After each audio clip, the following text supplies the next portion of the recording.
welcome to the Law Simplified. I'm Shavin Bandar Nayak. Today we have a very special guest with us, actually for an interview. We have one Miss Maham Nawaz from Pakistan. She has actually achieved something quite extraordinary. She has achieved a first-class honours degree at the LLB with the University of London. Maham, thanks ever so much for joining us today. How does it feel being one of the few first-class LLB students from the University of London? Well, of course, it feels surreal because I wanted it ever since I joined my degree, but I never thought that I'd actually get it. So having that dream realized into actuality is something really big. Brilliant. So first and foremost, I want to actually thank you for actually agreeing to do this interview, and I'm pretty sure that it's going to help a lot of future students who are doing not just University of London LLB, but any LLB, any general LLB across UK and across the world. Distance learning, part-time, full-time, so on and so forth.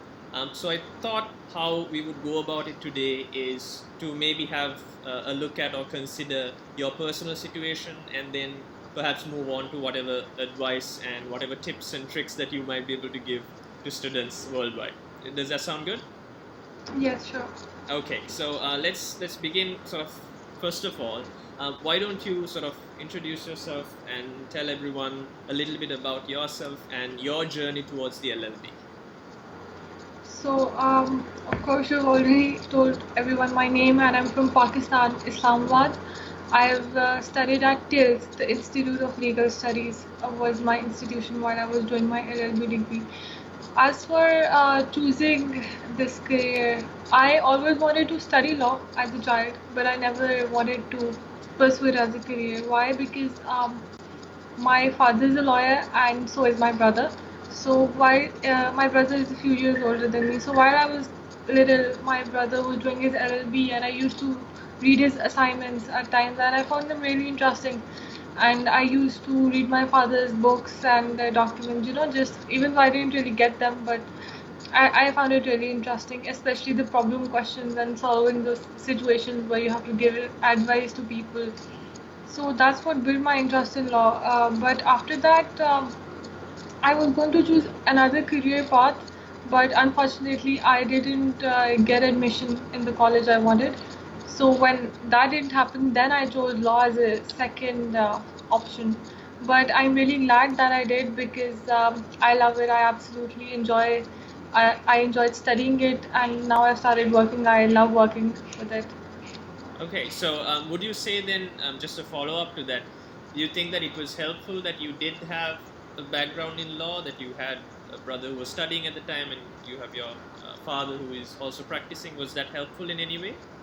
Well, I think it was helpful in building my interest, but I don't think that it eventually makes any difference on your career or on your degree. I don't think so. Right. It's just about. That's wonderful. So in your context, if I'm to put it into a nutshell, so to speak, law was your backup, which you have now excelled in. Yeah. Absolutely. Congrats. So just moving on from that, you said that you're working at the moment as well. So what are your sort of immediate aspirations? What are your sort of goals at the moment? Well, at the moment, I just want to continue working and gain experience. I have thought about pursuing an LLM, but after a few years, my immediate aspirations revolve just around gaining experience and basically finding out what my particular area of interest is. Right. What area of law are you most interested in? Which where you? I'm interested in litigation, not in corporate work. So, I'm working with this firm that is more into litigation. But as to what particular area, like contract or family or stuff like that, I'm working with all of them right now, so that I'll eventually see what I prefer. Okay. So and you prefer to work sort of locally, or are you thinking of going international? How does that work? No, I don't think so. I don't think that I'll work on an international level. I like, maybe this should come later in the interview, but it's just that I want to work to reform my country's legal system. and because there are a lot of problems, so I want to focus on that eventually. That's quite a noble sentiment, and I think coming in from a country like Pakistan, many of the subcontinent countries as well, even in Sri Lanka, I think that's quite noble sentiment for anyone to have, to stay in the country and work for the country. Brilliant. So you mentioned that you had a background in law, in terms of your father being in the practice as well. Um, who would you? Is there anyone that you actually look up to? Maybe someone that you think that inspired you, that you Of look up to course. even now? Uh, well, I look up to my parents a lot, both of them, because even my father and my mother, especially my father. Why? Because he was really passionate about becoming a lawyer, and he was obviously his family was not very much in favor of it, and but he stood against all odds, and he got his education on his own. He moved to a different city, and so he worked really hard, and he works really hard till now. So in terms of dedication and hard work and pursuing one's goals, he's my absolute inspiration, and so is my mother, because she supported him in all of that. And in terms of when I joined this degree, I was inspired to want to get a first class by my principal, my college's director. She had a first class actually, uh, in this right degree. So she was the one who always pushed me and thought that I had the potential as well to achieve the same as she did. And I'm pretty sure that she must be thrilled that Yes, she. so it's one of her dreams as well. Yeah. So okay, so that's basically who Miss Maham Nawaz is, right? But there's a lot of people who actually watch this channel and watch the Law Simplified programs to actually learn techniques and tips and tricks on how to excel. And we are fortunate actually to have you so that we can discuss maybe what techniques that you used as well. So to begin, what I'd like to ask is, what sort of schedules did you work around? I mean, when you studied, how was your process like, and what sort of hours did you put in a day? Were you working while studying? That sort of thing. How did all that work? I wasn't working while studying. I was studying full time at an institution. So my classes started in around September, and then they ended in April. They actually ended end of March, and then we had April to prepare for the exams at home. So my well, in first year I didn't have a very good result. It was good, but it wasn't what I wanted. So I realized that I needed to work hard from the very beginning of the term. So I didn't put in too many hours a day, but I didn't need to. If I started working from the very day my classes started, I just came home and I studied 2 to 3 hours focusing on what I had done in my classes that day. So that when I revised, when I got home, those things, like I already remembered them well. I remembered the cases, and I revised the concepts, so I already knew them well. So when the time came to prepare for my exams, I knew them perfectly. So I think 2 to 3 hours a day is good, except for obviously when you near your exams and then you start revising and practicing answers, and then you increase it to at least I think 8 hours a day. Um, in the month before your exams, I think 8 hours a day is the least that you should be putting in. But before that, as long as you put in 2 to 3 hours every day just revising what you've studied, I think that's absolutely perfect. Okay, so you mentioned that you obviously were affiliated with a teaching institution, but I mean, from a University of London perspective, yes, there are certain affiliates, but there are a lot of students who actually follow so many other degree programs who watch this channel and who pursue distance learning as well. Any sort of resources besides that which you were provided by your university that you felt were helpful? Keeping aside the teaching institution, because that's something that they provide. But apart from that, what did you find helpful for you to revise and for you to understand subjects? Well, they provide the books, but they also provide the VLE, right? The virtual learning environment. But it's just that I know a lot of students don't actually make full use of the VLE. So I think that I never made use of any outside sources. I just made use of my books as well as the VLE, and that was absolutely enough. That is what helped me excel, the VLE, I think, because since most people don't make use of it, and you need to stand out, like you need to show them that you have done something extra than what the other students have done. And I went through the newsletters on the VLE. There are newsletters available on certain topics. Then there are lectures available on not only on every topic but also some additional lectures. Then there are discussions that students are having. Even those are quite helpful because you obviously get a different perspective. And then there's the online library. I used to search articles on that. So the online library is obviously more diverse. There are articles on every topic there are articles from the databases like Westlaw and LexisNexis. So that gives you a very good exposure. So what you are suggesting then is that sort of utilizing any supplementary material apart from just what's given to you as a book, as a maybe subject guide or the textbooks, go through things which are more relevant, maybe like articles, newsletters, which come quite frequently and quite often. That's what you're pretty much suggesting. Okay, that's quite an insight. So now among all of these things though, right? So I'm sure that there are other students who have also utilized certain supplementary material, but not everyone manages to get a first class mark. So what would you suggest is like the fundamental thing, if you can pinpoint one thing in terms of what you did that sort of helped you ace, as I like to call it, help you ace the examination to get a first class, what would be that one thing? It's hard. It's very hard to outline one factor, but I think I choose two. Well, one of them is firstly the will, or you aim for something first, or you have the will to go for it, and you're dedicated to it. Only then will you be able to achieve it. And so that dedication, hard work, that's one essential factor. And the second, in terms of excelling at the examinations, is creative thinking. Because in my third year of study, I didn't make too much use of the VLE resources. The subjects that I had chosen in my third year, they required a lot of reading, like the basic essential reading. Even that was quite a lot.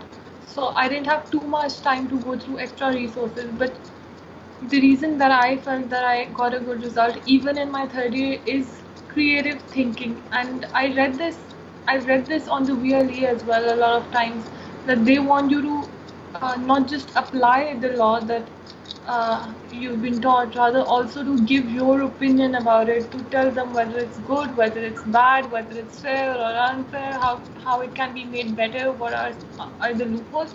And that's what extra reading helps you to do. Extra reading, going through articles or going through newsletter, is not to reproduce that information in your answers, rather to use that info to build such an understanding of the subject that you're able to criticize and to analyze.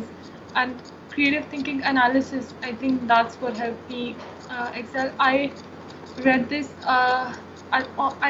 in the property law guidance, actually, that even in problem questions we should be giving our opinion about the law that we've applied in the conclusion, rather than reiterating what we've just said in the previous paragraphs. And I applied this in every subject, and I think that's in problem questions, in essay questions, everything. I think that's really what helped me excel. So the one fundamental thing would be you showcased your point of view. Basically, you had an opinion, Yes. and you showcased that. Brilliant. I think that's quite a good insight, because a lot of students, even when I do tutoring, for most of them, what happens is it's very clinical in terms of their answering. It's just rote learning. You've just written it down rather than really showcasing your personality. So that's quite a good insight. Thanks a lot for that. And one another thing that I might add is that they should practice their questions, and not just a lot of people tend to do this. Why? Because I've also I've also come across this opinion in the discussions, in the discussion forums on the VLE. So it's not just my peers, rather also people from all over the world that I think tend to they write an answer for a topic and they tend to memorize it and then like to change it a little as per whatever questions being given in the exam. But I think you should absolutely not do that because it, it stops you from analyzing and it stops you from your creative thinking, which is what I mentioned is one of the essential things. You should know how to answer every kind of questions, and you shouldn't rote learn questions or write them in advance and think that whatever questions comes in the paper you will be able to give an all answer or anything like that. That's very true. I think that's a very good insight as well, because a lot of students prepare quote unquote prepare answers rather than understand the question and try to sort of tackle it. And that's actually a good segue for us to get into our next sort of set of questions, because I mean, from your perspective, yes, you've looked at the theory side and you've approached this in a very analytical and very rational manner. But I think a lot of students, especially students who are coming in to either the LLB as their first degree or sometimes coming in from a technical degree, they find it very difficult to wrap their head around tackling questions. Whenever a professor or a lecturer or even an online video says apply the law, they don't necessarily understand it. So my question to you is, because of that, any advice that you could give in terms of sort of excelling at that, at answering questions? What techniques did you use besides showcasing your point of view? Maybe in terms of structure, if you can sort of outline something for us. Well, firstly, I would say that practice. Just practice a lot of questions. I mean, I never had too much difficulty in answering questions, but in property law, like property law was one of my modules in which the questions confused me at times, and I thought I wouldn't do very well. And each time I looked at a new question, I didn't know what it was asking or what topic it was about. But what I did was that I practiced a lot. I practiced 6, 7, 8 exam papers, and eventually, after looking at so many questions, obviously, I was able to I was able to recognize the issues that in relation to each topic, which repeated themselves over the years. So when when I looked at the questions in my exam paper, I didn't feel like I was looking at anything I hadn't done before, because I looked at so many questions that I felt like I've already done this.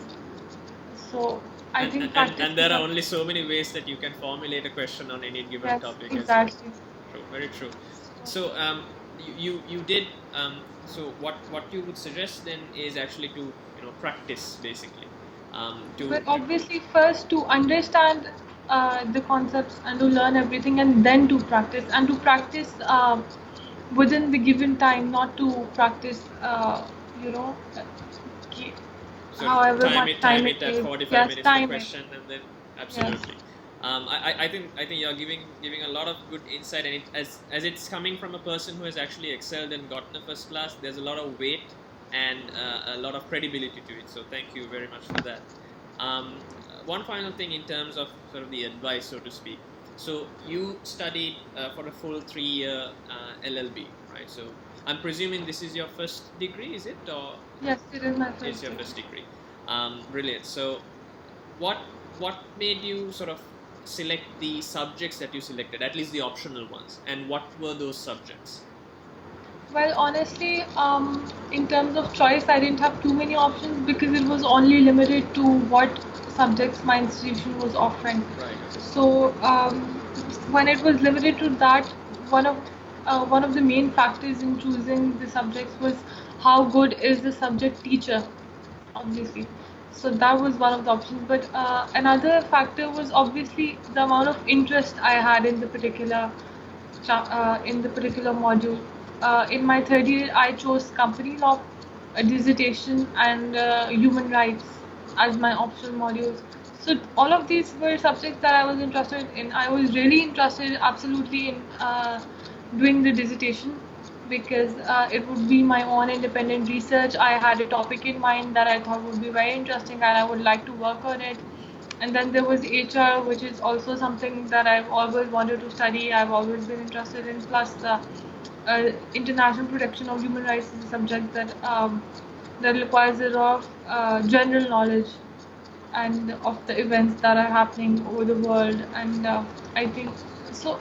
I had my reasons for being interested in these topics, but so I would say that just choose your modules according to what interests you, because when you choose something that interests you, obviously you study it with greater dedication and you enjoy studying it, and especially because there's a lot of reading involved in all our modules. So one should choose something that they enjoy reading, otherwise it's just going to be boring. That's true. It shouldn't be something that you force yourself to do, rather you enjoy doing yourself. Speaking of the subjects that you didn't have a choice on, which are the mandatory compulsory topics, or subjects rather, what were the subjects that were most demanding to you, that you felt were difficult for you?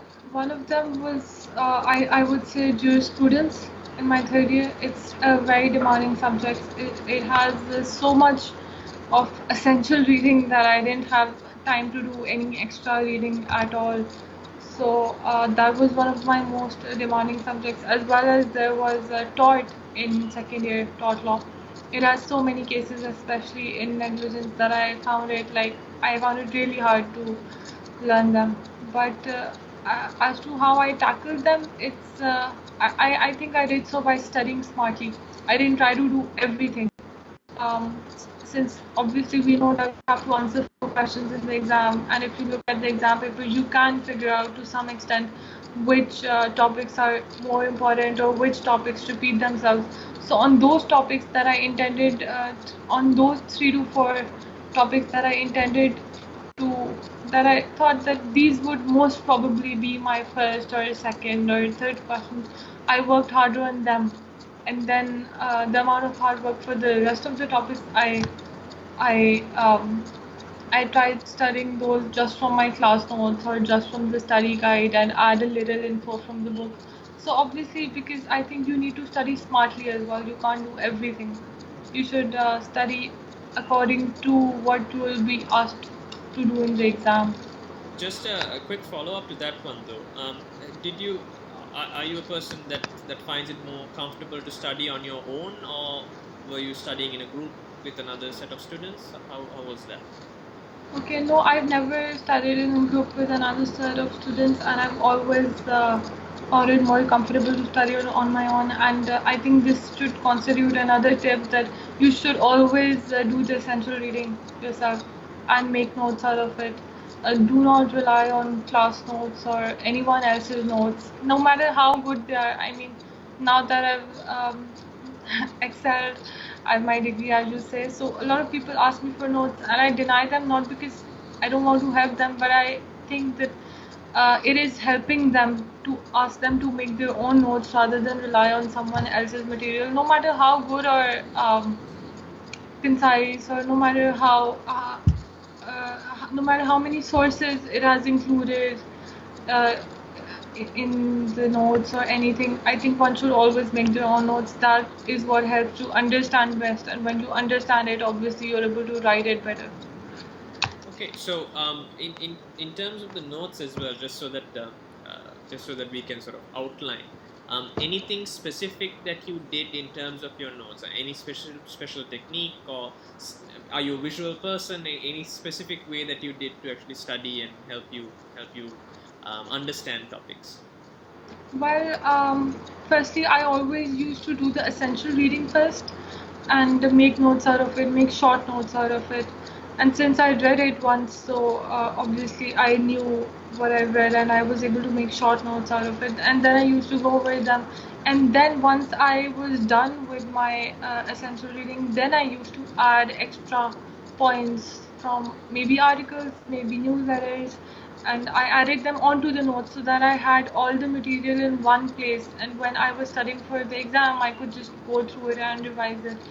And then when I made this first set of notes, and then I made especially for modules that had a lot of cases or even for other modules, what I did was that I made a shorter set of notes, maybe write a few keywords per bullet point, and then when I look at them, I go through the original set of notes in my head just by looking at the shorter ones.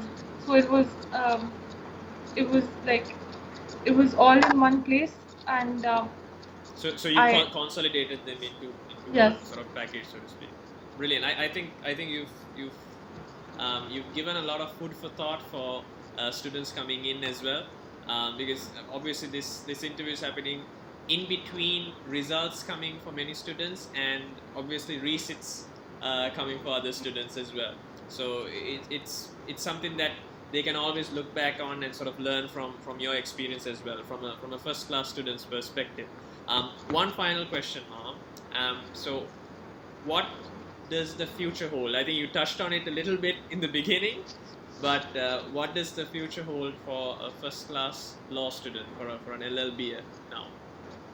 Well, I don't think anyone can answer that too specifically, since we don't know what the future holds really, and that is something that I think I've learned over the years, especially since at first I was aiming for something else, and then eventually I had to go for law as a second option, and at that time I hadn't thought that I would be doing this. So in those terms, I don't think we know what the future holds, but yes, as per what I'm planning, I plan to work for a few years and then I plan to go abroad for my LLM.